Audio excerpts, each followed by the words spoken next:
Pasé 2 años trabajando en esta mansión como un fantasma, invisible para cada uno de los hombres que podrían haberme matado con un simple gesto. Invisible hasta la noche en que vi algo que no debería haber visto. Si te gustan historias como esta, suscríbete al canal ahora mismo y no olvides contarme en los comentarios desde qué país estás escuchando esta historia. Mis dedos dolían de tanto frotar. 3 horas puliendo estantes de caoba en una biblioteca que nadie visitaba jamás. Pero Sofía, el ama de llaves, exigía perfección. Cada superficie debía brillar, cada lomo de libro perfectamente alineado. La mansión dormía alrededor de mí, silenciosa excepto por el ocasional crujir de la madera vieja asentándose. Exprimí la bayeta sobre el cubo, viendo el agua sucia girar. Marrón mezclado con gris, como mi vida. 2 años en esta casa y seguía siendo invisible. El señor Matteo Fontinelli caminaba junto a mí cada mañana sin siquiera mirarme. Yo era solo otro mueble. Otra criada limpiando después de hombres adinerados que jugaban juegos peligrosos. Eran las 3 de la madrugada cuando mi cuerpo no aguantó más. Había dormido solo 2 horas en las últimas 36, trabajando doble turno para ganar lo extra que necesitaba enviar a Brasil. Para mamá. Sus tratamientos de cáncer no esperaban que yo descansara. Decidí terminar temprano con la biblioteca. Bajé las escaleras de mármol sin hacer ruido. 2 años me habían enseñado a desaparecer, a moverme sin ser vista. Fue entonces cuando lo vi. Una sombra en el garaje. La ventana de la cocina ofrecía una vista perfecta hacia abajo. Un movimiento en la oscuridad cerca del Maserati negro de Matteo. Una figura agachada. Movimientos deliberados y furtivos. No era un guardia. He visto suficientes guardias.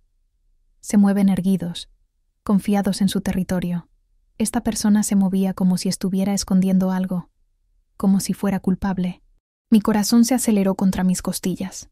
Tomé la linterna que Sofía guardaba en el armario de suministros y me dirigí hacia las escaleras. Mis zapatillas no hicieron ruido en los escalones de mármol.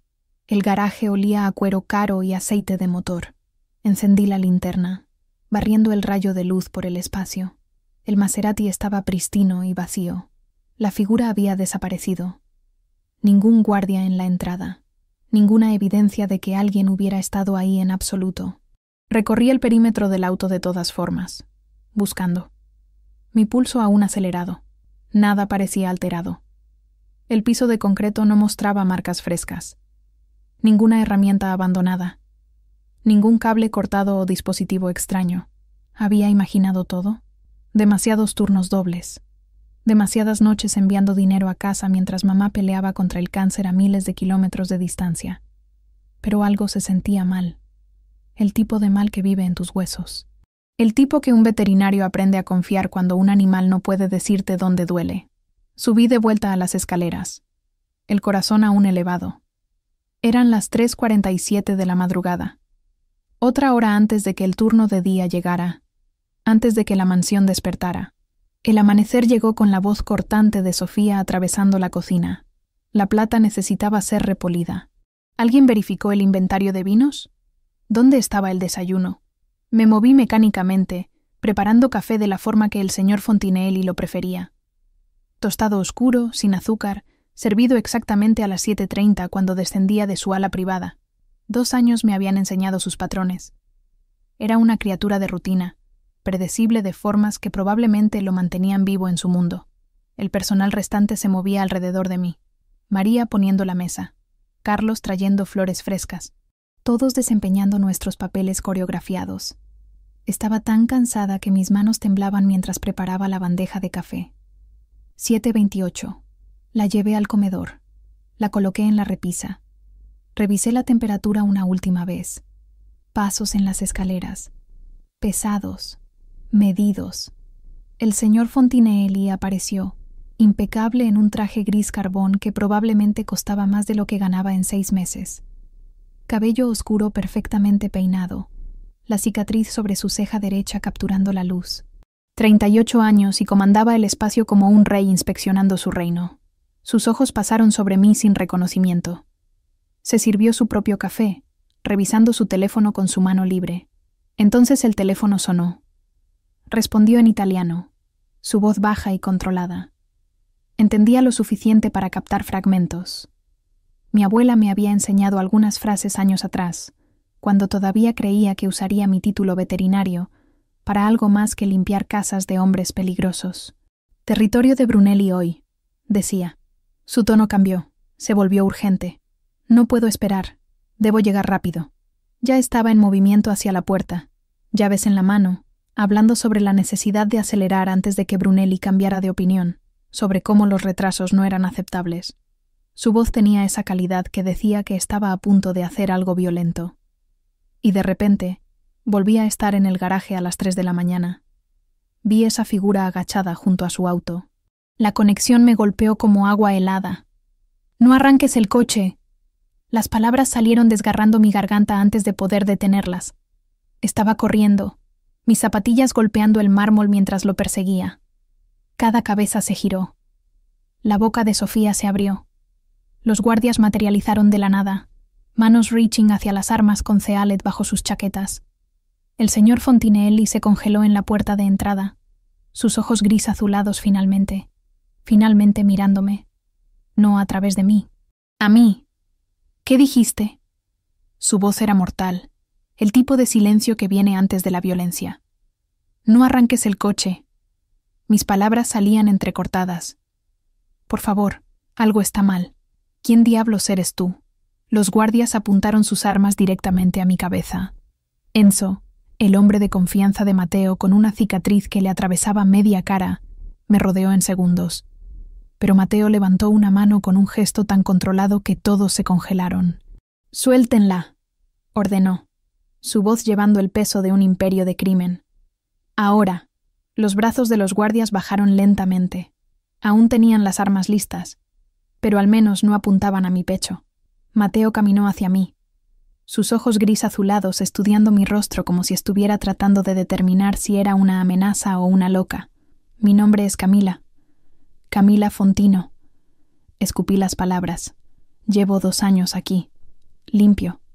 Y hace 3 horas vi a alguien rondando su auto en el garaje. A las 3 de la mañana». Su tono era puro acero. ¿Y por qué debería creerte? Porque si le miento, ya estaría muerta. Respondí temblando. Porque su instinto le dice que diga la verdad. Y porque acaba de recibir una llamada sobre algo urgente que requiere que acelere. Alguien quería que manejara. Alguien quería que usara los frenos en las calles abarrotadas de Miami. Matteo se quedó inmóvil. Por un momento, pensé que me iba a matar él mismo. «Enzo», dijo finalmente. «Equipo de barrida completo en el Maserati. Ahora, análisis total».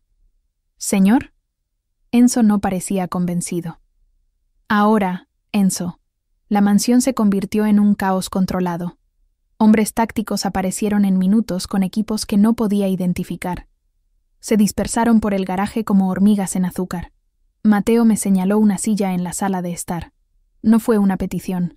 Mis piernas se doblaron por debajo de mí, el corazón disparado por adrenalina que desaparecía.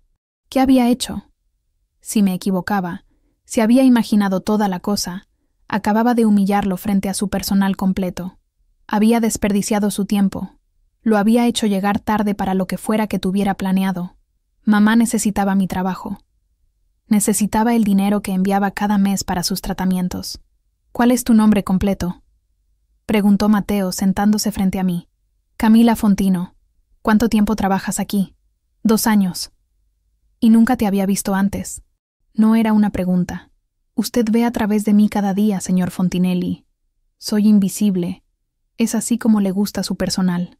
Algo parpadeó en su expresión. No era culpa exactamente, pero se acercaba. Antes de que pudiera responder, Enzo entró precipitadamente, su rostro cicatrizado pálido. «Jefe, tiene razón». Su voz temblaba ligeramente. «Hay un dispositivo bajo el chasis. Trabajo sofisticado, activado por presión. El segundo que golpee los frenos». No terminó. No necesitaba hacerlo. La mandíbula de Matteo se tensó. Sus ojos encontraron los míos nuevamente, pero esta vez con algo diferente. No desprecio. Reconocimiento. «Acabas de salvar mi vida, Camila Fontino». Las palabras cayeron como piedras en agua tranquila. Traté de procesarlas, pero nada tenía sentido. Acababa de pasar de invisible a indispensable en cuestión de minutos.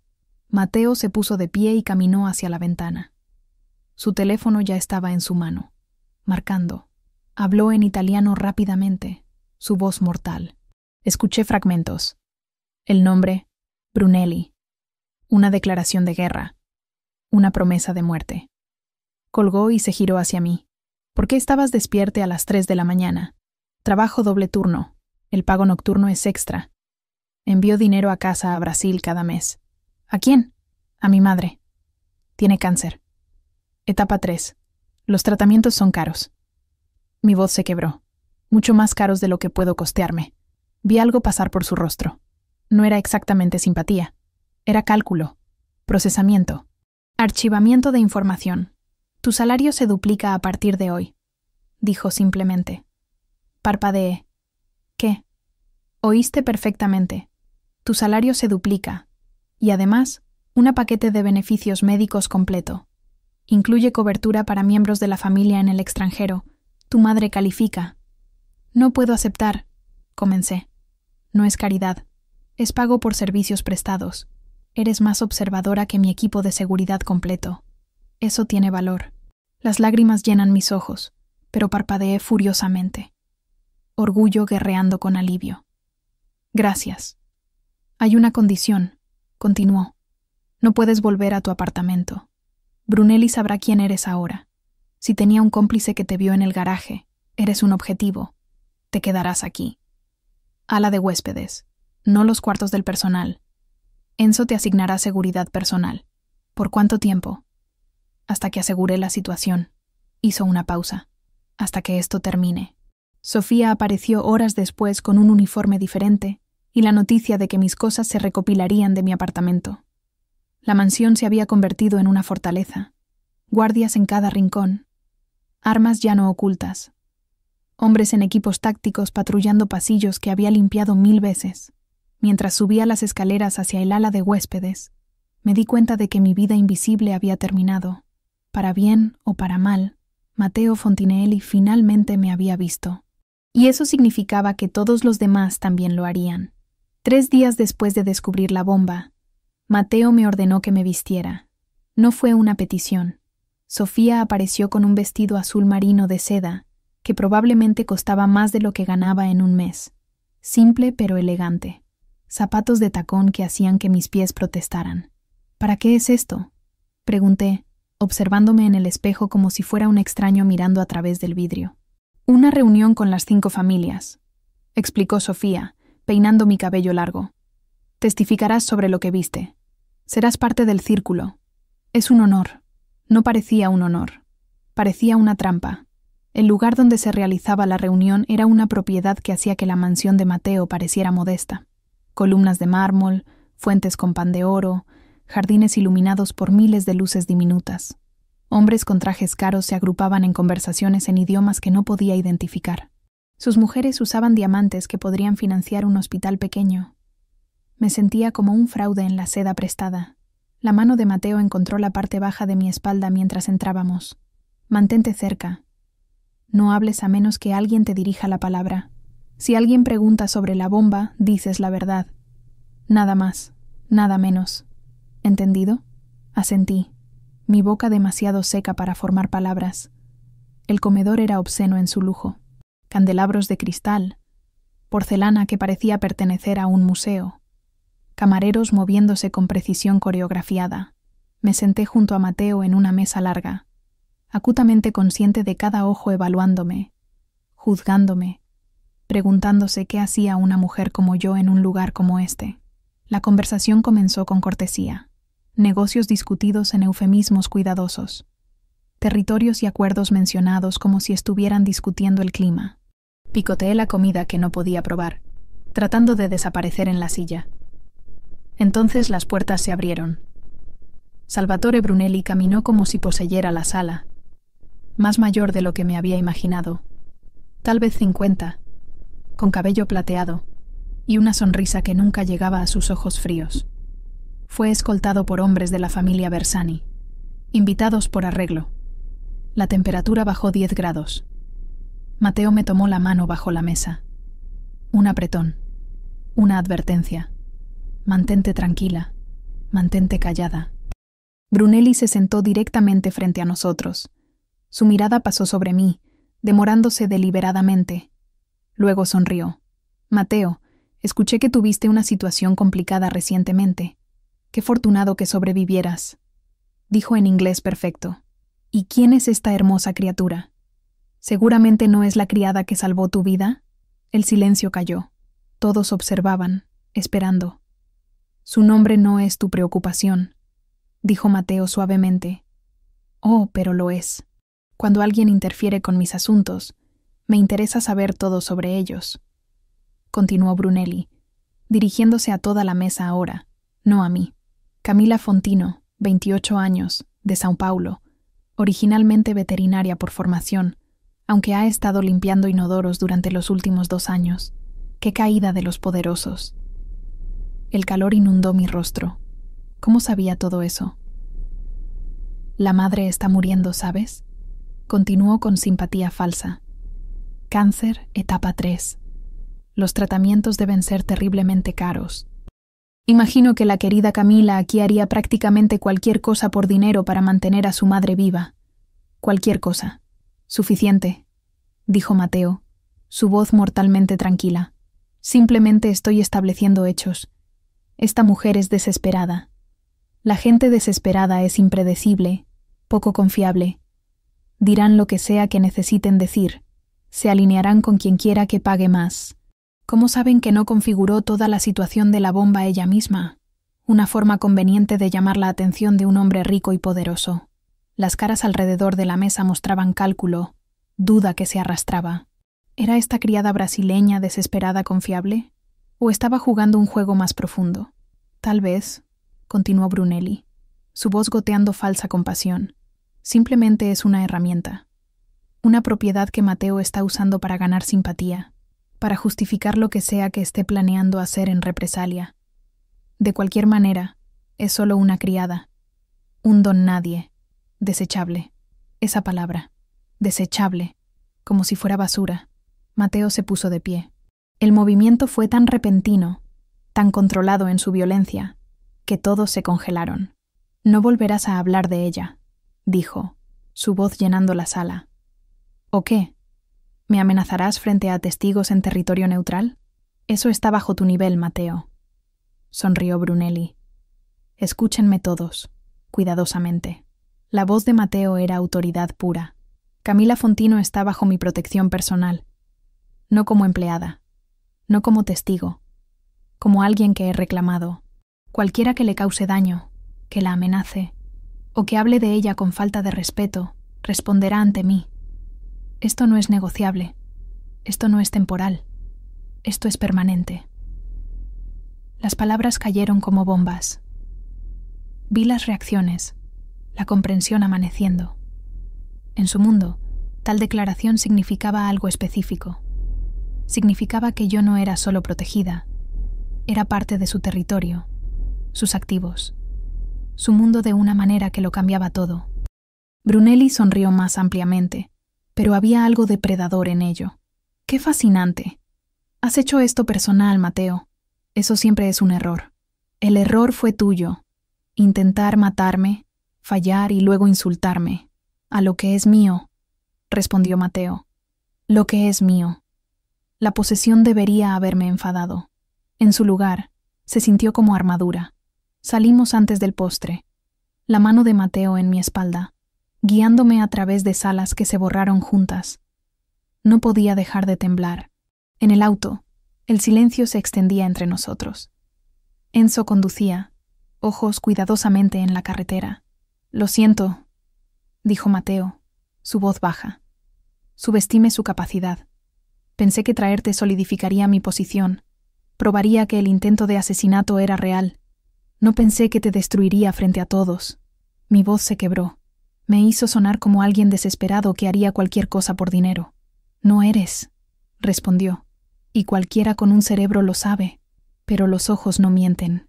Y había visto la duda en cada rostro en esa mesa. La explosión llegó al amanecer. Me desperté con el sonido de vidrio shattering y fuego automático. Mi cerebro, aún brumoso por el sueño, No podía procesar qué estaba sucediendo. Luego Sofía estaba en mi puerta, arrastrándome de la cama con una fortaleza que desmentía su edad. «Muévete ahora. No pienses. Simplemente corre», ordenó. Estábamos en el pasillo cuando la segunda explosión golpeó. El ala este, más cercana esta vez. Toda la mansión se sacudió. Cuadros cayeron de las paredes. Polvo de yeso llovía del techo como nieve mortal. Mateo apareció de la nada, arma en mano, sangre ya en su camisa. No era su sangre. Me di cuenta con una claridad extraña. De alguien más. «Sala segura. Ambas», ordenó. Su voz de comandante glacial a pesar del caos que se desmoronaba a nuestro alrededor. «No me voy a esconder en un pánico mientras tus hombres sangran afuera», respondí, y no sé de dónde salió esa valentía. «Camila, esto no es negociable», comenzó. Otra ráfaga de fuego. Más cercana. Mateo juró, me agarró el brazo, medio me arrastró hacia el corredor reforzado que llevaba a la sala segura. Sofía corría adelante, sorprendentemente rápida para una mujer acercándose a los 60. Estábamos a 20 metros de la seguridad cuando escuché el grito. Uno de los guardias. Un tipo joven llamado Marco, que siempre sonreía cuando pasaba. Estaba en el piso de la entrada principal, agarrando su abdomen, sangre por todas partes, derramándose bajo él como vino derramado. Rompí la grip de Mateo y corrí. «Camila, no», gritó tras de mí. Pero ya estaba deslizándome de rodillas junto a Marco, manos presionando contra la herida. Herida de salida en la espalda, atravesada de lado a lado. Cavidad abdominal comprometida. Había visto esto antes en casos de trauma veterinario. Los principios eran los mismos, ya fuera que el paciente tuviera 2 piernas o 4. «Necesito presión». Mi voz sonaba distante, el entrenamiento clínico activándose sobre el terror. «Enzo, necesito un kit de primeros auxilios. Ahora. Está aquí», respondió, apareciendo con equipo médico. Lo abrí, encontrando gasa, cinta médica. No era suficiente, pero era algo. Marco estaba jadeando, ojos amplios por shock y dolor. «Quédate conmigo», le dije. «Mírame. No mires la sangre. Mírame a la cara». Sus ojos encontraron los míos. Joven, tal vez 25. El hijo de alguien. Trabajé rápido. Empaqueté la herida. Apliqué presión exactamente donde necesitaba estar. Elevé sus piernas para contrarrestar el shock. Monitoreé su pulso, su respiración, el color de sus labios. Todo lo que había aprendido tratando animales, adaptado sobre la marcha para salvar una vida humana. El fuego continuó. Mateo y sus hombres devolvían fuego desde posiciones alrededor del vestíbulo. Una violencia coreografiada que no podía procesar. Mi mundo entero se estrechó al mantenimiento de los signos vitales de Marco. Su respiración. Mantenerlo vivo hasta que llegara ayuda médica adecuada. «¿Sabes qué estás haciendo?», preguntó Enzo, agachándose junto a mí. «Soy veterinaria». «Lo suficientemente cerca», respondí, encontrando su rostro cicatrizado. «Necesita un hospital ahora. El sangrado está controlado, pero ha perdido demasiada sangre. Los paramédicos están a 3 minutos. ¿Puedes mantenerlo estable?». «Mantendré sus pulmones funcionando», dije. Esos 3 minutos se sintieron como horas. Mis manos calambres de mantener presión. Sangre empapando mis ropas, pegajosa y tibia.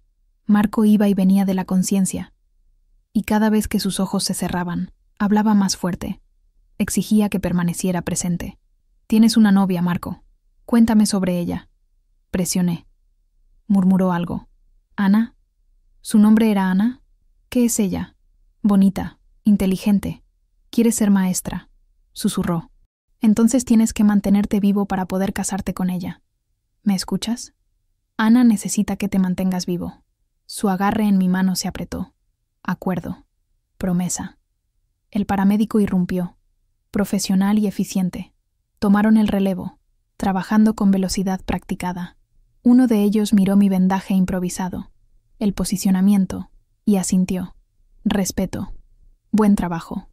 Salvaste su vida». Luego se lo llevaban, desapareciendo en la caída de la mañana en una ambulancia con sirenas.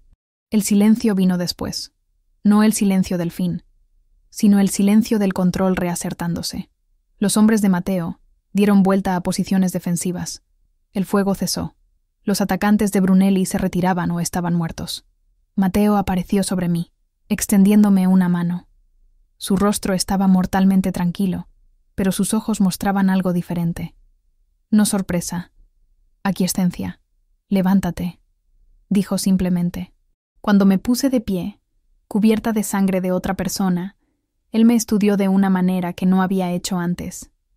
No como alguien que necesitaba protección, como alguien que era un activo, un recurso, un igual. Eres más que una protegida, Camila Fontino, dijo suavemente. La mayoría de las personas congelan cuando escuchan balas. Tú corres hacia el peligro. Alguien necesitaba ayuda, respondí simplemente. Exactamente. Alguien necesitaba ayuda y no fue mi seguridad, no fue mi imperio. Fue una vida, un hombre, y lo salvaste con tus propias manos. Hizo una pausa. Eso es raro. Eso es valioso. Eso es peligroso. Mientras Sofía me llevaba para lavarme la sangre de otra persona, me di cuenta de algo. Matteo Fontinelli finalmente veía exactamente quién era yo debajo del uniforme de criada. Y eso significaba que las cosas nunca volverían a ser simples. La mansión se convirtió en un mausoleo después del ataque. Los hombres trabajaban silenciosamente, reparando daños, preparándose para la próxima ofensiva. Sabía que vendría. Brunelli no se detendría. Yo había garantizado eso simplemente por existir. Fue Enzo quien encontró al traidor. Un nombre que escuché susurrado. Luca, uno de los guardias. Alguien que siempre me había saludado con una sonrisa cuando pasaba. Había sido amable conmigo, lo que en retrospectiva era una maldición. Sofía me agarró del brazo cuando oí los gritos viniendo del vestíbulo principal. No bajes, advirtió, pero bajé de todas formas. En el hall de la mansión, Luca estaba de rodillas. Sus manos estaban atadas detrás de la espalda. Sangre le escurría de la comisura de la boca. Matteo estaba de pie frente a él, impecable en su traje, pero sus ojos eran glaciares. Vendiste a Brunelli todo lo que sabías, dijo en italiano. Los fragmentos que entendía fueron suficientes. Jefe, por favor, yo no... comenzó Luca. Tenías deudas. Amenazaron a tu familia. Lo entiendo. Matteo sacó un arma de dentro de su chaqueta. Pero en mi mundo la comprensión no es perdón. Espera, grité bajando las escaleras. ¿Qué estás haciendo? Matteo giró hacia mí, sus ojos insondables. Lo que debe hacerse. ¿Matarlo? ¿Por qué? ¿Porque fue débil? ¿Porque tuvo miedo? Porque fue un traidor. Su voz era acero puro. Porque cada hombre en esta casa necesita saber exactamente qué sucede cuando se da la vuelta. Hay otras formas. Prisión, exilio. Algo que no termine en... El disparo fue limpio. Una bala. El cuerpo de Luca se derrumbó. Luego fue silencio excepto por mi propia respiración entrecortada. Matteo guardó el arma. Habló a sus hombres, quienes se movieron para remover el cuerpo. Luego sus ojos encontraron los míos a través de la distancia. Sin disculpa. Sin arrepentimiento. Solo frío reconocimiento. Corrí de vuelta a mi habitación y cerré la puerta con llave.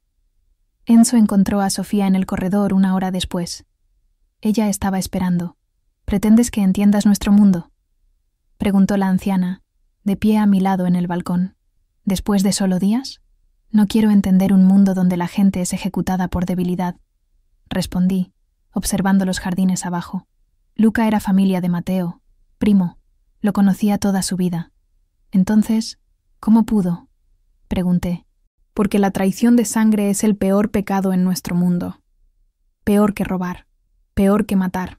Luca dio a nuestros enemigos acceso a esta casa, a la vida de Matteo. A ti. Tenía que haber otra forma. Misericordia. Algo. La misericordia es muerte en el mundo de Matteo. Sofía se giró hacia mí. Muestra debilidad y otros la explotan. Perdona a un traidor y 10 más aparecen. Es brutal, pero mantiene vivos al resto. No respondí porque sabía que tenía razón. Había visto el fuego ese amanecer. Había visto a Marco sangrando. Brunelli no era un hombre que conocía la compasión. En ese mundo, ¿qué valía la misericordia? 2 días después, Matteo ordenó que fueran a buscar mis cosas. Enzo me explicó en el auto que iríamos a mi apartamento durante el día, cuando la vigilancia sería más fácil de evadir. Parecía un protocolo. El convoy fue excesivo. 3 SUV negros, 8 hombres armados. Enzo al volante del vehículo principal conmigo en el asiento trasero. Mateo se sentaba junto a mí, silencioso, revisando su teléfono con ese fruncimiento perpetuo. Esto parece mucho para buscar algunos vestidos, dije. Brunelli sabe que no morí. Estará buscando puntos débiles para explotar. Eres un punto débil, respondió sin levantar la vista. Gracias por eso. Por primera vez en días, casi sonrió. No es un insulto. Es un hecho. Salvaste mi vida. Eso te hace visible. La visibilidad en mi mundo es peligrosa. Condujimos a través de vecindarios que conocía bien. Little Havana con sus coloridos murales y cafés. Las calles donde había caminado a casa después de turnos tardíos, contando propinas y calculando cuánto podía enviar a Brasil. Mi edificio de apartamentos apareció adelante, desaliñado y familiar. La radio de Enzo crepitó. Una voz urgente y cortante. Respondió rápidamente en italiano, su cara endureciéndose. Mateo juró suavemente. «Tenemos un problema», dijo. «¿Qué tipo de problema?» «El tipo donde alguien en mi organización ha estado alimentando información a Brunelli. Saben dónde vives. Saben que venimos». El convoy chirrió a una parada a media cuadra de mi edificio. Los hombres salieron de los vehículos, armas desenfundadas, moviéndose con precisión practicada. Mateo me ordenó que permaneciera en el auto, que cerrara las puertas, que no las abriera para nadie excepto Enzo o él. Luego se había ido, moviéndose con sus hombres hacia mi edificio. El fuego comenzó segundos después. Las ráfagas de armas desde ventanas de mi edificio, desde el techo, desde posiciones que no podía rastrear. Los hombres de Mateo devolvieron fuego, usando vehículos como cobertura. Vi a Enzo caer y rodar detrás de una barrera de concreto, gritando coordenadas hacia su radio. Luego vino la granada, un destello de luz, un sonido como Dios golpeando la tierra. Todo el tercer piso de mi edificio explotó hacia afuera. Mi apartamento, mis cosas, todo lo que poseía que no estaba sobre mi cuerpo en este momento, desaparecido en fuego y humo y vidrio destrozado cayendo como nieve mortal. 7 minutos. Eso es todo lo que duró. 7 minutos que se sintieron como horas. 7 minutos que dejaron 4 cuerpos en la calle. Todos hombres de Brunelli. Ninguno de Mateo. Enzo abrió mi puerta. Nos vamos ahora. Regresamos a la mansión en silencio. Mateo estaba cubierto en sangre, pero no era suya. Su mandíbula estaba apretada, sus ojos fríos como hielo. «Lo siento», dije finalmente. Giró hacia mí. «¿Disculparte? ¿Por qué?» «Porque mi vida acaba de ser destruida. Porque acabas de perder a Dios sabe cuántos hombres protegiéndome. ¿Por qué? Porque alguien intentó matarte». Su voz era tranquila. «Y fallaron. Y nunca volverán a intentarlo. Mateo, lo perdí todo. Mi apartamento, mis documentos, las fotos de mi familia. Y reconstruiremos juntos», dijo simplemente. «Todo lo que perdiste, lo recuperarás.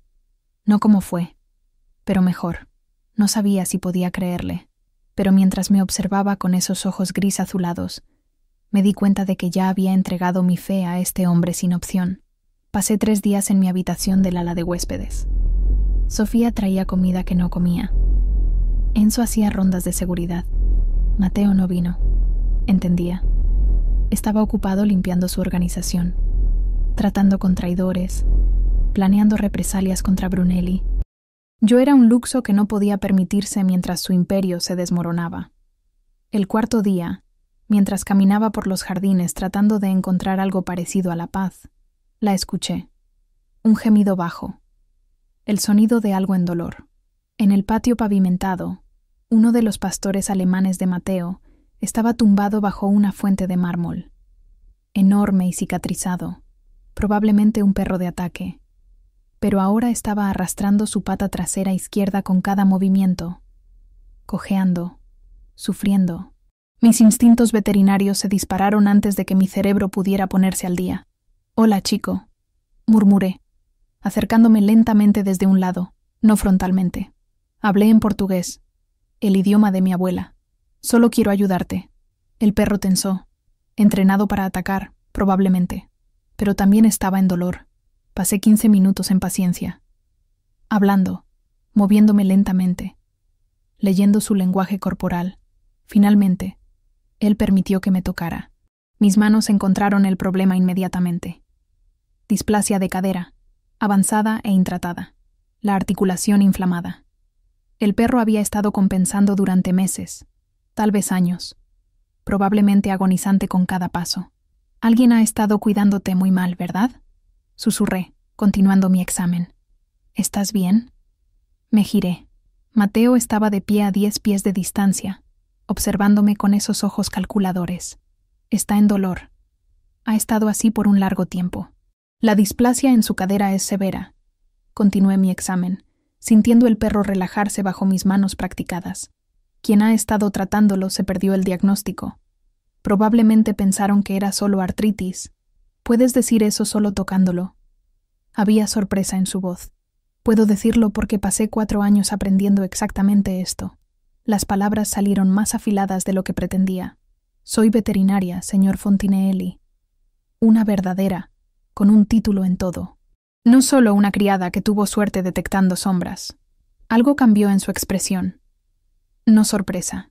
La había leído mi archivo. Pero apreciación, tal vez. Reconocimiento. ¿Puedes ayudar a Dante? Preguntó. Puedo crear un plan de tratamiento. Antiinflamatorios, ejercicios específicos, posiblemente suplementos. Nunca estará completamente sin dolor, pero podemos hacerlo cómodo. Acaricié la cabeza del perro. ¿Cuál es su nombre? Dante. Dante merece mejor que sufrir en silencio. Respondí, reconociendo mis propias palabras en ellas. Mateo se movió más cerca. Se agachó junto a nosotros. La cola de Dante meneó una vez, reconociendo a su amo. Pasamos la siguiente hora en el patio, yo demostrando estiramientos suaves, explicando la fisiología, describiendo modificaciones en su dieta y rutina de ejercicio. Mateo escuchando con enfoque absoluto, haciendo preguntas que probaron que no solo estaba siendo educado conmigo. Cuando terminamos, Dante estaba descansando cómodamente en la sombra, medicamento ya administrado de los extensos suministros médicos de la mansión. «Lo echas de menos», dijo Mateo. «¿A qué? A tu carrera». No es una pregunta. Cada día. Pensé que estaba renunciando temporalmente, solo hasta que mamá mejorara. Pero lo temporal se convirtió en permanente, y ahora limpio casas en lugar de salvar vidas. Conocía su mirada. Calcular, procesando, archivando. ¿Por qué amas a tu madre? Porque soy todo lo que tiene. Mi padre se fue cuando tenía 12 años, sin hermanos, sin familia extendida con dinero. Solo yo y ella. Lo miré directamente. Así que sí, renuncié a mi carrera. Pero no renuncié a quién soy. Se quedó callado por un largo momento. Cuando finalmente habló, su voz era diferente, más baja, más humana. Hace 3 días me viste ejecutar a un hombre. Crees que soy un monstruo. Creo que eres un hombre que cree que la violencia es el único idioma que importa. Pero no creo que tenga razón. Creo que Luca fue débil. Creo que tuvo miedo. Y el miedo cría desesperación. Si tu mundo está construido enteramente sobre miedo, siempre tendrás traidores esperando la primera señal de debilidad. Pero si construyeras algo más, ¿construir qué? ¿Esperanza? ¿Compasión? Su risa fue amarga. Intenté eso una vez. Mi esposa creía en la misericordia, en encontrar soluciones pacíficas. Entonces el predecesor de Brunelli la mató para enseñarme una lección sobre debilidad. El dolor en su voz me sorprendió, oculto bajo capas de control, pero real. No solo eres un monstruo, eres un hombre que fue enseñado que los monstruos son los únicos que sobreviven. Lo siento sobre tu esposa. Dije simplemente, todos lo sienten, pero lo siento no la trae de vuelta. El poder sí, el miedo sí. La fortaleza mantiene a la gente que me importa viva. ¿Y a quién te importa? La pregunta salió antes de poder detenerla. Se levantó abruptamente. Por un momento, pensé que había ido demasiado lejos, que me dismisaría o algo peor. En su lugar, me miró con algo que podría haber sido soledad. Esa es una pregunta peligrosa, Camila Fontino. Luego se fue, dejándome con Dante y la comprensión terrible de que Matteo Fontinelli no era solo mi protector o mi empleador. Era un hombre ahogándose en el mismo aislamiento que conocía demasiado bien. Y ninguno de nosotros sabía cómo alcanzar la superficie. Matteo estaba furioso. Lo vi en la tensión de sus hombros mientras estudiaba mapas de territorios de Brunelli esparcidos sobre su escritorio. Enzo y otros asesores se movían alrededor de él como fantasmas, hablando en voz baja sobre operaciones de gran escala, daño colateral inevitable, cifras de bajas civiles estimadas. Un asalto frontal, decía Matteo. Tomamos 2 de sus almacenes simultáneamente. Quemamos su dinero. Debilitamos su capacidad de operación. ¿Cuántos civiles?, pregunté desde la puerta. Todos se giraron. Yo no tenía derecho de estar en esa habitación, pero tampoco me detuvo. 12, respondió Enzo. Las ubicaciones están en zonas residenciales. Entonces es una mala estrategia, dije entrando. Matteo se levantó lentamente. ¿Disculpa? Un asalto frontal es previsible. Brunelli lo esperará, y matar civiles solo lo hace más fuerte, no más débil. Te convierte en un monstruo público. Los feds te persiguen. La ciudad entera se vuelve en tu contra. Así que, ¿qué sugiero la experta? Su tono era puro acero. Inteligencia, respondí. No atacas lo que ves. Atacas lo que no ves. Y hay personas en esta ciudad que ven más que cualquier equipo de vigilancia profesional. ¿De quién hablas? De trabajadores invisibles, limpiadoras en sus edificios, conductores en sus calles, empleados de mantenimiento en sus almacenes. Personas que pasan desapercibidas todos los días, que nadie mira, que nadie cuestiona. Matteo me estudió. ¿Estás sugiriendo que reclute civiles? Estoy sugiriendo que abras los ojos a las personas que siempre han estado a su alrededor. Yo era invisible durante 2 años. ¿Cuántas cosas crees que vi? ¿Cuánta información recopilé simplemente porque nadie me miraba? Un silencio largo. Luego Matteo hizo un gesto. Enzo, contacta a los líderes de la comunidad en Little Havana.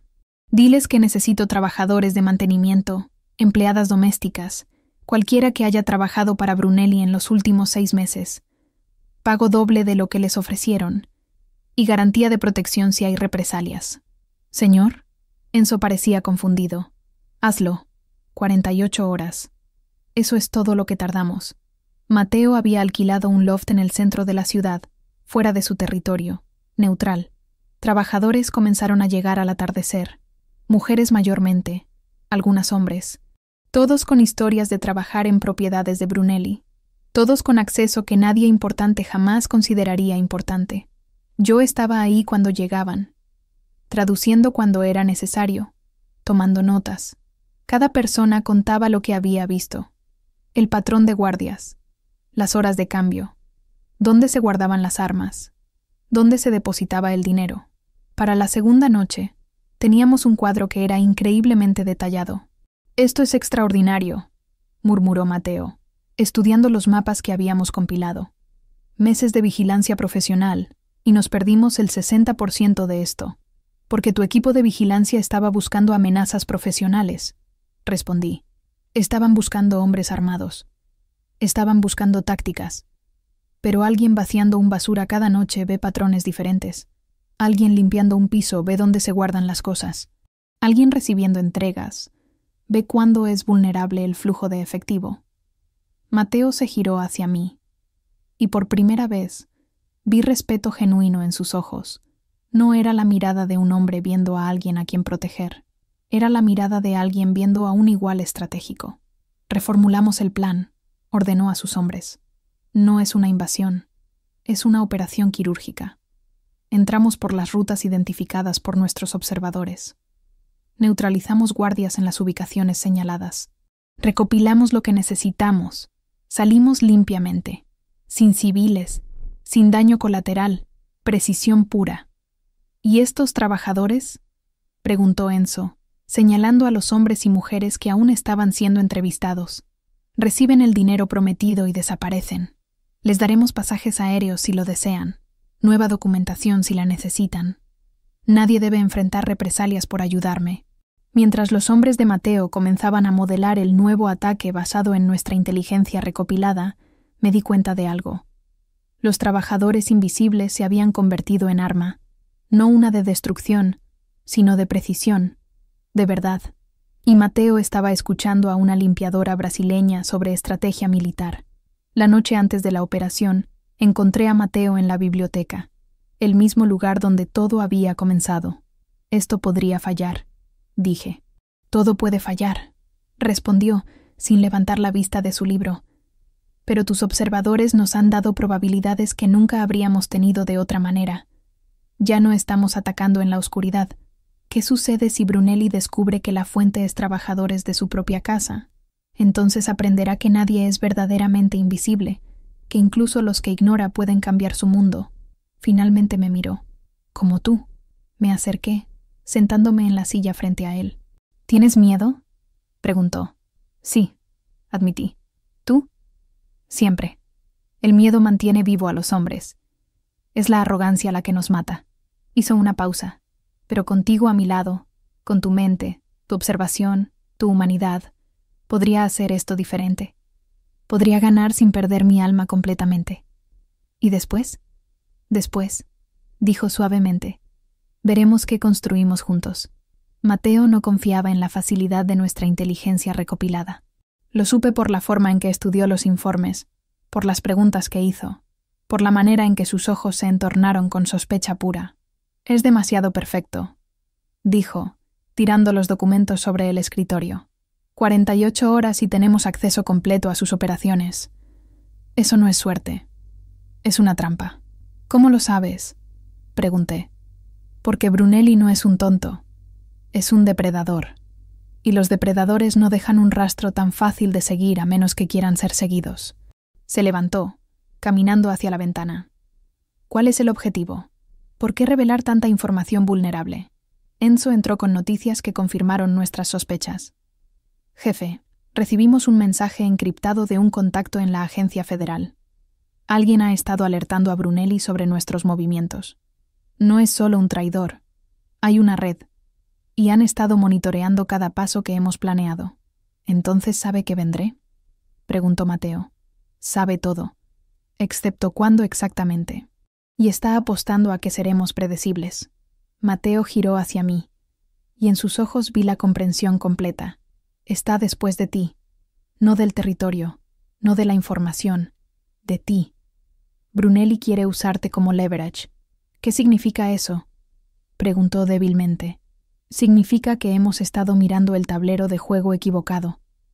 Toda esta información que recopilamos, toda esta inteligencia perfecta, está diseñada para hacerme salir de la mansión, para sacarme lejos de donde puedo protegerte. Eso por la noche. Mateo reformuló todo. No sería un ataque quirúrgico coordinado. Sería una defensa perfectamente preparada. Movió hombres a posiciones que nadie más sabría que existían. Instaló sistemas de alerta que yo no sabía que estaban disponibles. Convirtió la mansión en una fortaleza dentro de una fortaleza. ¿Cuándo crees que atacará?, preguntó. Dentro de 2 días. Cuando piense que nos hemos comprometido completamente con el asalto planeado, respondió. Pero estaremos esperando. Dormí poco esa noche. Sabía que Brunelli vendría. Sabía que era la razón. Y sabía que esto terminaría con sangre, una forma u otra. El ataque llegó a las 3 de la mañana. No fue el bombeo de armas que experimentamos antes. Fue un asalto coordinado desde 5 direcciones simultáneamente. Hombres armados aproximándose desde todos los ángulos, esperando encontrar una mansión adormecida y vulnerable. Lo que encontraron fue un infierno coordinado. Las ametralladoras de defensa de Mateo abrieron fuego desde posiciones que los atacantes no podían identificar. Sus hombres aparecieron en coordinación milimétrica, moviendo atacantes hacia fuego cruzado. Era una matanza sistemática, no una batalla. Era ejecución táctica. Me habían enviado al sótano con Sofía a una sala de pánico, pero pude escuchar todo a través del sistema de comunicación interno. Pude escuchar a Mateo hablando en italiano, dando órdenes con precisión de quirófano. Pude escuchar el caos del otro lado mientras sus hombres llevaban a cabo una defensa que había planeado durante semanas. ¿Cuántos?, preguntó Mateo. 32 confirmados muertos. 19 heridos e inmóviles. Los atacantes se retiran, reportó Enzo. ¿Nuestras bajas? 2 heridos. Nada crítico. Localiza a Brunelli. Un silencio. Luego. No está aquí, jefe. No estaba con el asalto. Lo sabía, dijo Matteo tranquilamente. Esto era una prueba, un sondeo para ver nuestras defensas. Brunelli tiene algo más planeado. Las puertas de la sala de pánico se abrieron. Matteo estaba ahí, cubierto en polvo de explosivos y sangre ajena, pero sus ojos estaban claros, enfocados. Está bien, dijo suavemente. La mansión es segura. Brunelli acaba de cometer su primer error. Mostró su mano demasiado temprano y falló. ¿Qué haces ahora?, preguntó. Ahora jugamos nuestro movimiento. Brunelli no espera una contraofensiva después de esto. Espera que tengas miedo, que retrearemos, que revaluaremos. Se acercó. Tomó mi rostro en sus manos. Su mirada era intensa. No haremos nada de eso. Mañana vamos a la ofensiva. Y esta vez, Camila, no habrá reglas. Brunelli hizo esto personal cuando te persiguió. Y ahora aprenderá exactamente lo que significa perseguir a alguien que es mío. La operación de contraataque fue rápida y letal. Matteo ejecutó el plan con precisión de un cirujano. Sus hombres se infiltraron en 3 ubicaciones simultáneamente. El dinero fue recuperado. Las armas fueron confiscadas. Los guardias de Brunelli fueron neutralizados sin resistencia. Lo único que faltaba era Brunelli mismo. Cuando finalmente fue localizado, estaba en un almacén en el puerto. Solo, esperando. Es una trampa, advirtió Enzo. Lo sé, respondió Matteo.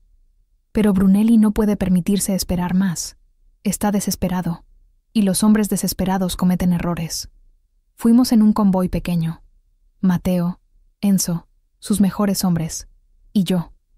Matteo insistió en que fuera.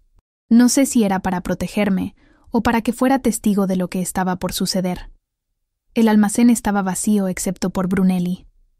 Estaba de pie en el centro, bajo una luz de neón que hacía que sus rasgos se vieran aún más duros, más predatorios. Pero vi el sudor en su frente. Vi la forma en que su mano temblaba ligeramente. Matteo, saludó, su voz tratando de mantener confianza que claramente no sentía. Felicitaciones por tu victoria. Fue impresionante. ¿Dónde está el dinero de Brunelli?, preguntó Matteo simplemente. ¿El dinero? Brunelli rió, pero fue un sonido sin humor. Ah, eso es el problema, ¿verdad? Porque no todo el dinero está con Brunelli. ¿Qué significa eso? Significa que después de que tu pequeña criada desmontara mi operación, tuve que tomar decisiones que me costaron todo. Brunelli dio un paso adelante. Vendí parte de la información al otro lado, a los rusos. Obtuve suficiente dinero para desaparecer, para reconstruir en otro lugar. Porque sabía, Matteo, que esto terminaría así. Conmigo muerto o fugitivo. Matteo asimiló esa información con expresión glacial. ¿Vendiste información clasificada? Vendí mi supervivencia, respondió Brunelli, como lo haría cualquier hombre racional cuando enfrenta el fin. Entonces todo sucedió al mismo tiempo. La puerta trasera del almacén explotó hacia adentro. Hombres entraron, no en el uniforme de Matteo, sino con insignias que no reconocí. Los rusos. Brunelli es nuestro, gritó uno en un acento que destrozaba el inglés. La información que vendiste. Queremos prueba de que está intacta, o morirás aquí. El caos estalló. Los hombres de Matteo abrieron fuego. Los rusos respondieron. Brunelli corrió, directamente hacia mí. Lo inesperado fue que no intentó atacarme. Intentó usarme como escudo. Sus brazos me rodearon, un brazo alrededor de mi cuello. Sentí el metal frío de una pistola contra mi sien, su aliento en mi oído, caliente y desesperado. «¡Retírense! ¡Todos!», gritó, presionando la pistola más fuerte. «¡O la mato!». Todo se congeló. Los hombres de Matteo bajaron sus armas. Los rusos hicieron lo mismo. Matteo estaba a 10 pies de distancia, sus ojos como acero fundido. «Brunelli», dijo, su voz mortalmente tranquila, «eres un hombre muerto de todas formas. Si la lastimas, solo aceleras el proceso. Tal vez. Pero te lo haré sufrir primero», respondió Brunelli. La mataré sabiendo que pasarás el resto de tu vida sabiendo que fallaste en protegerla. Mateo avanzó un paso. Brunelli presionó la pistola más fuerte contra mi cabeza. No. Pero yo había visto esto en documentales. Había visto a depredadores en el punto de quiebre. Sabía los signos de pánico total. Y sabía una cosa. Un hombre en pánico comete errores. Giré bruscamente, ganando con mi cuerpo el arma de su mano. No fue limpio. Fue una lucha, pero 3 años de frustración y miedo exploté de mí. Golpeé su rostro. 1 vez, 2 veces. Mateo estaba ahí, sacándome de Brunelli, poniendo su propio cuerpo entre nosotros. Lo que sucedió después fue violencia pura. Mateo y Brunelli en el suelo, lucha cuerpo a cuerpo. Mateo tenía el tamaño, la fuerza y la determinación. Brunelli tenía nada excepto desesperación. Terminó cuando Mateo estaba de pie sobre Brunelli postrado, una pistola en la mano. Por un momento, pensé que lo ejecutaría, que terminaría esto de la única manera que conocía, pero luego bajó el arma. No, dijo simplemente. No por ti, Brunelli, porque ella me enseñó algo mejor. Los federales, Enzo, entreguémoslo. Tenemos prueba suficiente de sus crímenes.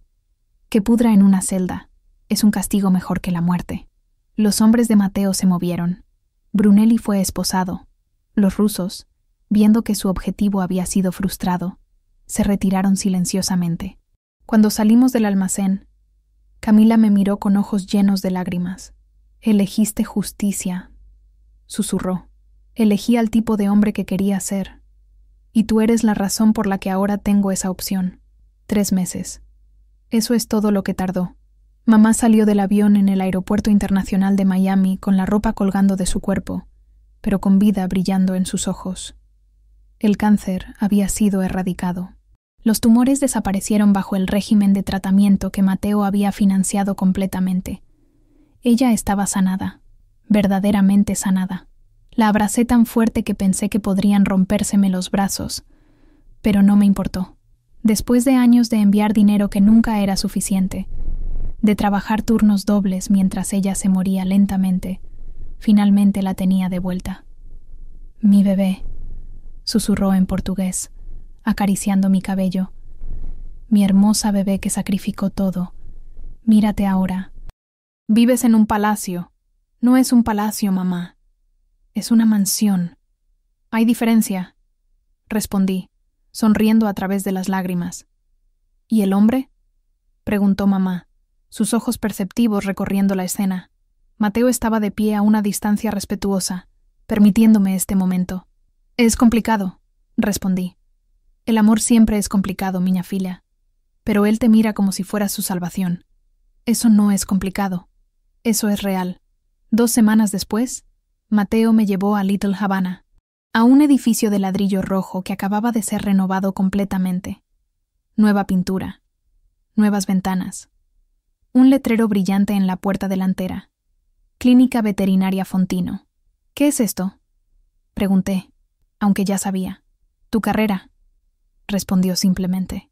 «Pasaste 4 años estudiando para salvar vidas. Pasaste 2 años limpiando casas. He pasado los últimos 3 meses construyendo esto para ti. Equipamiento de primer nivel. Personal capacitado. Fondos que nunca se agotan». Entré lentamente. Todo era perfecto. Completamente perfecto y completamente mío. «¿Por qué?», pregunté. «Porque mereces ser más que invisible. Mereces ser exactamente quien eres. Una doctora, una sanadora, una mujer que salva vidas, no porque sea obligado, sino porque es quien eres». Lágrimas corrieron por mis mejillas. No de tristeza, de reconocimiento puro. La clínica abrió 1 semana después, y para mi sorpresa, la fila de pacientes se extendía por toda la cuadra. Historias de boca en boca de la maid que había salvado al pastor alemán de Matteo Fontinelli, de la veterinaria que trabajaba en Little Havana, de una mujer que devolvía los animales enfermos a sus dueños sanos. Dante fue mi primer paciente oficial. Caminaba sin cojera, jugaba sin dolor, vivía, pero lo que pasó después fue aún más sorprendente. Sofía llegó a la clínica un viernes con un documento. El personal entero de la mansión había firmado. Cada criada, cada guardia, cada trabajador que había pasado años en las sombras de la casa de Mateo. «¿Qué es esto?», pregunté, leyendo el documento. «Te están pidiendo que seas la gestora de operaciones del hogar», explicó Sofía. Todos votaron. Fue unánime. Quieren que dirijas la mansión, que tomes decisiones, que tengas autoridad real. No porque trabajes para Mateo, porque trabajas para todos nosotros, y todos nosotros confiamos en tu liderazgo. Llevé el documento a Mateo esa noche. «¿Lo sabías?», pregunté. «Fue idea de Sofía», admitió. «Pero es lo que todos querían. Camila, hace 3 meses eras invisible. Ahora eres la persona más respetada en mi casa. Tienes poder no porque me lo debes, sino porque lo ganaste. Acepté. Porque al final comprendí algo importante. Yo había sido salvada por Mateo, sí. Me había dado protección, dinero, oportunidad, pero lo que realmente me había salvado era a mí misma. Había salvado a Mateo del tráfico. Luego lo salvé de Brunelli. Luego lo salvé de sí mismo, enseñándole que la violencia no era la única solución. Y en el proceso, me salvé a mí misma. Cambié de invisible a indispensable, de criada a doctora, de dependiente a líder. Cuando mamá vio la placa en la puerta de la clínica con mi nombre, lloró. Camila Fontino, doctora veterinaria, directora de operaciones, Casa Fontinelli. Leyó en voz alta. Mi bebé. Mi hermosa, valiente bebé. Finalmente eres visible. La biblioteca era el mismo lugar donde todo había comenzado.